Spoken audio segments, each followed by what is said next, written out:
लेकिन एहिजा ना कोनो प्रक्रिया बा आ ना ही कोनो सरकार की क्रिया बा। बिहार के लइका सक्षम होखला के बाद जौन खेले में दक्ष बा उ बिहार से बहरी जाके दूसरा राज्य से खेली के तारा के मेडल ले आके दिखा दी देश के। हाँ चमकाई कि देखो हाँ ये पियर का हाँ ये गोल्ड का है उजर का है करिया का है लेकिन एमे का होला हो ई पाटलिपुत्रा कॉम्प्लेक्स बनल बड़का खेल के कोनो जगह टीका दियाला टीका। अच्छा बहु कोरोना के टीका यही जगह लाई अच्छा लाइन में लागल ओही खातिर आइला कमर दे ओही खातिर लागल बा ओही खातिर आ सरकार के उदासीनता के कारण परिवार भी लइका सन के खेले के खिलाफ रहेला कि भैया खेल के का करब क्या खेलबा कूदबा तो होबा खराब पढ़बा लिखबा तो बनबा। बिहार के ये कहावत है। बिहार 40 साल से खाली एक खातिर रोता कि बिहार से केहू ओलंपिक खेले चल जाओ लेकिन आज ले ना गल। गोर लागत नहीं रउआ लोगन के यहाँ हम हई राजमोहन तिवारी और रउआ देखल शुरू कर दिले बनी लाइव बिहार टोक्यो ओलंपिक के बारे में रउआ सब लोगिन सुनले जरूर होके खेला हो रहा बा जापान में एक खेला खेले खातिर भारतों से लगभग 122 के आसपास खिलाड़ी लोग गइल बा। गो मेडलो हमनी के मिल गइल बा एगो सिल्वर जौन की मीराबाई चानू मणिपुर के हई उ जीतल बारी भारोत्तोलन में। लेकिन बात बिहार के जोड़ के होई काहे कि टोक्यो ओलंपिक में जौन 122 के आसपास खिलाड़ी गइल बा खेले उमें बिहार के एगो भी खिलाड़ी नहीं खे। आई पहले बार नहीं खे 40 साल से बिहार के केहू आज ले ओलंपिक खेला ही ना गइल तो मेडल जीते के तो दूर के बात। देखो कोई भी मेडल जीतिए जे खेले गइल बा हमनी खुश होके हम बहुत खुश होके हम हमनी तो भगवान से प्रार्थना करतनी सकी जितना गइल बा सब कोई जीत के आओ लेकिन तनी बिहारों से कोई खेले जाइत तो तनी और ई जोन मन बा वो और खुश हो जाइत। हमनी बात करें सन हमरा साथे बारे अभिषेक तिवारी खेल के प्रति बहुत रुचि बा। हाल में जोन बिहार क्रिकेट लीग भइल ओमे खूब पत्रकारिता कैले खूब नाम कमैले खूब लोग के जानत रहे अंदर तक कुछ ज़्यादा जान गईले तो लोग धमकाइयो दिलक। यही से इनकरा से बात हुई खेल पे बात हुई कि नीतीश जी बड़ा विकास कैले बड़े हो बिहार में खेलवा के विकास काहे ना कैले। देखो राजमोहन भाई बात ऐसन बा नीतीश जी कभी एक पर गौरे नहीं कौन कैले गौर करी है तब नु विकास होई। अब अच्छा। कहिया गौर करी है अब भाई अभी तक तो अखबारे में पढ़त रहे कि ओलंपिक होला ओलंपिक में लोग जालन ओलंपिक में बिहारों के जालन कि ना जालन ये अखबारों वाला ना लिखेला लोग। अच्छा अच्छा मालूम है कि ना नीतीश जी के कि केहू जाता कि ना बिहार से हाँ? ए भैया तीर्थ पे जाए के बा तीर्थ पे नहीं खेनु जाए के एकरा जाए खातिर पूरा एगो प्रक्रिया होखेला और प्रक्रिया के अधीन आदमी जाला। लेकिन एहिजा ना कोनो प्रक्रिया बा आ ना ही कोनो सरकार की क्रिया बा। अच्छा ना कुछ सरकार के एगो क्रिया हम बताओ तने 2017 में एगो कानून लेलक लोग मतलब योजना कहल जाई कि जे भी ओलंपिक में बिहार के बेटा बेटी मेडल जीती ओकरा के 2 करोड़ रुपया देम 2 करोड़ रुपया देवे के घोषणा कर दिलक तबो काहे नहीं के जा। बिहार के लोग के इतना हल्का बुझत रखा तू अच्छा 2 करोड़ खातिर चल जिलो ओलंपिक में काहे अबे मरते 2 रुपया खातिर मार पीट अरे सरकार रास्ते नहीं खे बतावत कि जइब कैसे। बिहार के लइका सक्षम होखला के बाद जौन खेले में दक्ष बा उ बिहार से बहरी जाके दूसरा राज्य से खेली के तारा के मेडल ले आके दिखा दी देश के। हाँ चमकाई कि देखो हाँ ये पियर का हाँ ये गोल्ड का है उजर का है करिया का है। लेकिन सवाल ही बा कि उ हमनी के ना दिखाई चमकाई नेतवन सबके देखो ए नेतवा सन के फर्क ना पड़े इहे के मोट चमड़ी बा नहीं फर्क पड़ेला जब जब फर्क पड़ेला तब तक बिल्डिंग बनेला देखो पाटलिपुत्र कॉम्प्लेक्स बन के तैयार अच्छा एक फर्क पड़ल तबे बनल लेकिन गौर नहीं खन कैले नीतीश जी लेकिन एमे का होला हो ई पाटलिपुत्रा कॉम्प्लेक्स बनल बड़का खेल के कोनो जगह टीका दियाला टीका।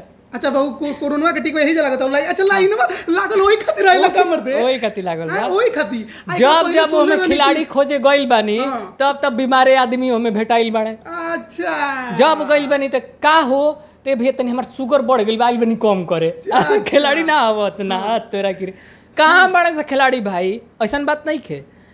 अभी परिचय करो लहानो कि हम स्पोर्ट्स से रिलेटेड पत्रकारिता कैले बनी बिहार में एक से एक लइकन के हम जाना तनी जौन बढ़िया बढ़िया ओलंपिक में हमनी के जा कर के झंडा गाड़ सकत रहे देश के नाम ऊंचा कर सकत रहे लेकिन ये लोग जानतो ना हो लो गौरे नहीं खेलो कोई ले भाई कब नेता बिहार में कितना नीतीश जी काम कर रहे हैं आप सब ईमानदारी से जानिए रहे हैं ईमानदारी से बस जानिएगा ईमानदारी से जानते हैं। बेईमानी से तो बहुत कुछ आप जान सकते लोग हैं जान जाई हटो हम थोड़े बोलम खोल के अब सब पता लगल कुछ बोल देनी आ तारा नियर कहीं हमरो फोना में लगल था। हम तो नंबर बदलने का सोच रहे हैं को बंद कर दिए हैं।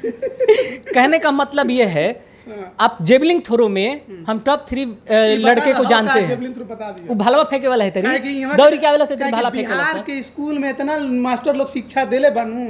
अच्छा मास्टर बने स्कूल में मार दे हम मास्टर के बात करते नहीं है। रोड पे मास्टर लोग प्रदर्शन करता लो अच्छा फिजिकल वाला जो ये बिहार के दुर्दशा है ये बिहार के विकास है मतलब कि बिहार के स्कूल जो सरकारी स्कूल बा ओमे कहता रहो कि मास्टर खिलाए वाला हइले नहीं के फिजिकल टीचरे नहीं के पढ़ावे वाला बालो छोड़ो ना मत दे। खेलावे ना सुनो पढ़ावे सुनो कहे ना, के सुनो ना, मतलब ई बा सुनो ना खिलाए पढ़ाए वाला नहीं खे लेकिन पढ़ाए वाला में नहीं खे तब पढ़ के लेके काम कुछ ना कुछ चलता तो बन जाता काम चलता आ खेलवा वाला में तो कुछ है नहीं के।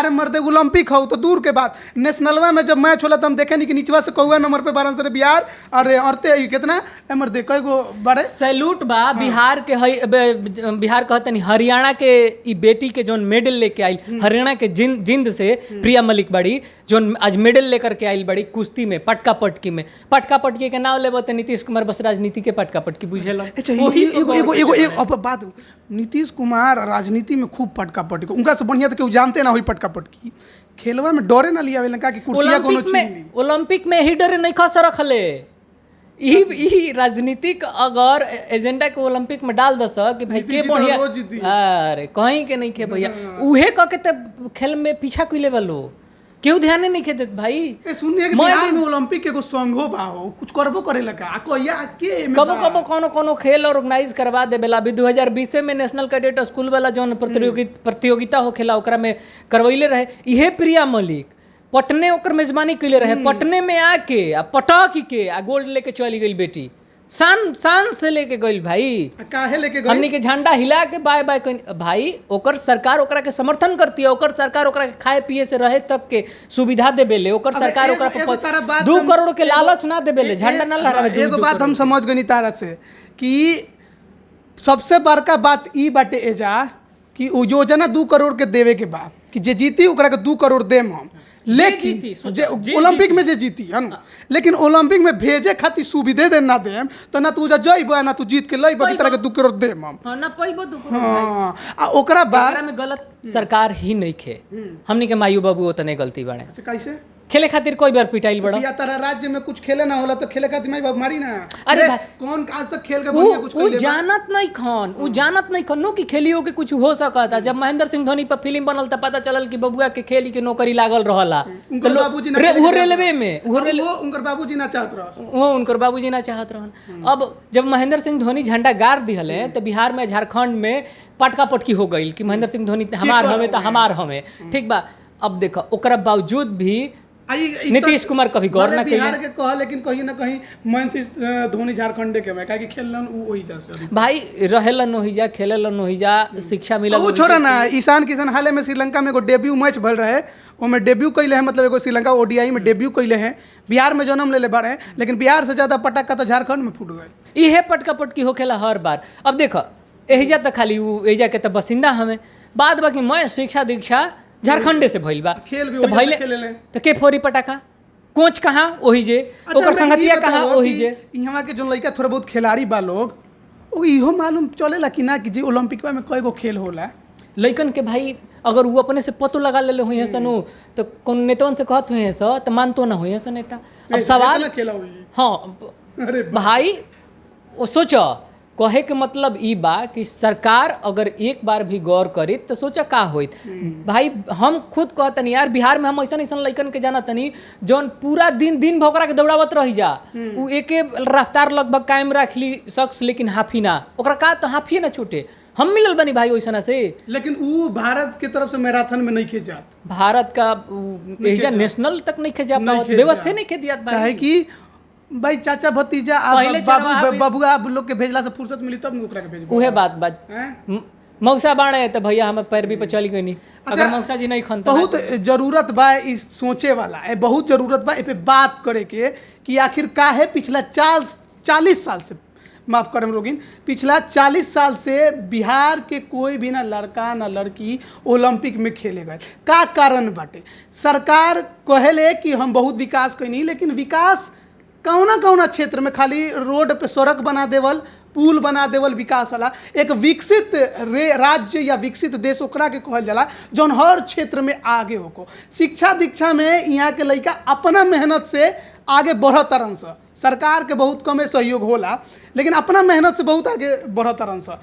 लेकिन खेल में आगे नहीं खन से बढ़ पावत, काहे कि सरकार कुछ देत नहीं के, कोई सहयोग नहीं के। आ सरकार के उदासीनता के कारण परिवार भी लड़का सन के खेले के खिलाफ रहेला कि भैया खेल के का करब, क्या खेलबा कूदबा तो होबा खराब, पढ़बा लिखबा तो बनबा। बिहार के ये कहावत। बिल्कुल बिल्कुल। देखो एगो बात कहब, सरकार 2 करोड़ के लॉलीपॉप देले बियानु, अब सरकार के हम लॉलीपॉप देते नहीं। बताओ भैया, अगर लड़का जीत के वही है सनु तो संगे खड़ा होके फोटो इहे लोग खिंचवावे खातिर आगा रहिलो। हमनी के तो खिंचे वाला में रहब जा, वही भीड़ में रहब जा, लेकिन खिंचवावे खातिर ई लोग अपने में धाका धुकी करके कुर्ता फाड़ लो, पैजामा फाड़ लो, लेकिन सबसे आगे चाहिए कि हमार फोटो खिंचा जाओ। खींच लगे तुरंत बाद ट्विटर और इंस्टाग्राम पे फोटो चढ़ जाला। हाँ भाई, तनी अपनो लाइमलाइट में आवे के बाद तो भैया अगर तू चाहत रह, देखो पुल के उद्घाटन कइल आ ओकर फोटो खींच के डालला में, एगो एक और फोटो खींच के डालला में बड़ी एगो अलगे मजा रहेला दोनों के। नेता लोग इहो ना लगे तनी फोटो खिंचवाओ खातिर कुछ बढ़िया काम कर ली। अभी विपिन सौरभ डबल सेंचुरी मारा, पहुंच गया सब फोटो खिंचवाने।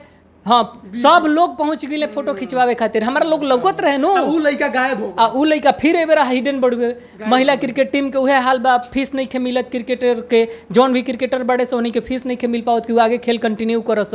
ई बिहार के ई स्थिति बढ़वे। तो अब देखा एकरा पर बतियावल सबसे ज्यादा जरूरी बा, बातचीत शुरू कल जरूरी बा, जौन हमनी के करत नहीं जा वैसे सब कोई के चाहिए। बहुत जरूरी बा कि ए पे बात होको कि बिहार खेल में इतना पीछे काहे बा।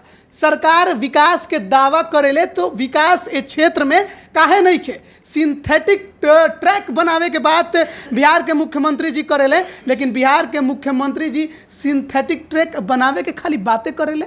ट्रैक बन जाला तो पे खेले ला के, ओकर इस्तेमाल कहाँ होला, कौन खिलाड़ी होला? काहे ना बिहार में एगो ऐसा कमेटी बनावल जाला जौन गांव के निचला स्तर से बढ़िया बढ़िया जौना क्षेत्र में जौन लड़का होके वो क्षेत्र के लड़का के खोज के निकाले, ओकरा के ट्रेनिंग देवे खातिर एगो कमेटी बनावे, ऐसा कैंप बनावे जहाँ ओकरा के अच्छा अच्छा ट्रेनिंग देवल जाओ, जहाँ ओकरा के सिखावल जाओ। लेकिन ऐसा कुछ नहीं के बिहार में। बिहार 40 साल से खाली एक खातिर रोता कि बिहार से केहू ओलंपिक खेले चल जाओ, लेकिन आज ले ना गल। पिछला बार 1976-1980 में शिवनाथ सिंह जी गए रहस, उ रनर रहस, धावक रहस, उ गए रहस खेले, मेडल ना आयल लेकिन गए रहस खेले, लेकिन ओकरा बाद से आज तक कोई खेले ना गए। ए पे बात भी नहीं के हो। तो नीतीश जी, बात हम महंगाई की नहीं करत के रहुआ गौर करी, हम बात खेल के करतनी, थोड़ा गौर कर ली। महंगाई अभी बढ़ल बा, लेकिन खेल रहुआ 16 साल से मुख्यमंत्री बनला के बाद भी एकदम निचले स्तर पे बा। तो जरूरी बा कि रहुआ गौर करी, एक खेल में बिहार के आगे बढ़ावेला 2 करोड़ रुपया मेडल जीतला के बाद देवे के जौन रहुआ ऐलान कैले बनी, ओकरा खातिर रहुआ कोशिश करी कि ई 2 करोड़ से ज़्यादा पैसा कुछ लगा के हम ऐसा इंफ्रास्ट्रक्चर हर जिला में बनाई ताकि लड़का वहाँ पहुँचे, अपना कौशल के वहाँ दिखावे आ आगे बढ़े। खिलाड़ी के कमी नहीं खे दे। हमनी के जौन बिहार के लड़का बानी स ओमे कोनो के अंदर क्षमता के कमी नहीं खे, बस उस क्षमता के निखारे के जरूरत बा। आई रउए करे के पड़ी, काहे कि सरकार में रउआ बानी। सोचे कि काहे बढ़िया बढ़िया खिलाड़ी राउ राज्य छोड़ के दूसरा राज्य से खेला था, काहे कि वहाँ सुविधा ओकरा मिलता, यहाँ सुविधा नहीं के मिला। सुविधा रउआ दे सकतनी आ जरूरी बा कि रउआ दी। अब बिहार के लड़का भी आवाज़ उठाई। तो गौर करी नीतीश जी, बिहार में खेल भी बा, खेले खातिर लड़को बा, खिलाड़ियों बा, गौर करी, बहुत जरूरी बा।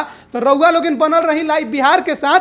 आ कुछ कहे के होई तो कमेंट जरूर करी। आ नीतीश जी आ बिहार के सरकार गौर करे, एकरा खातिर ये वीडियो के शेयर भी खूब करी। बहुत बहुत धन्यवाद। लाइव बिहार यूट्यूब पर सब्सक्राइब और फेसबुक पर लाइक जरूर करें।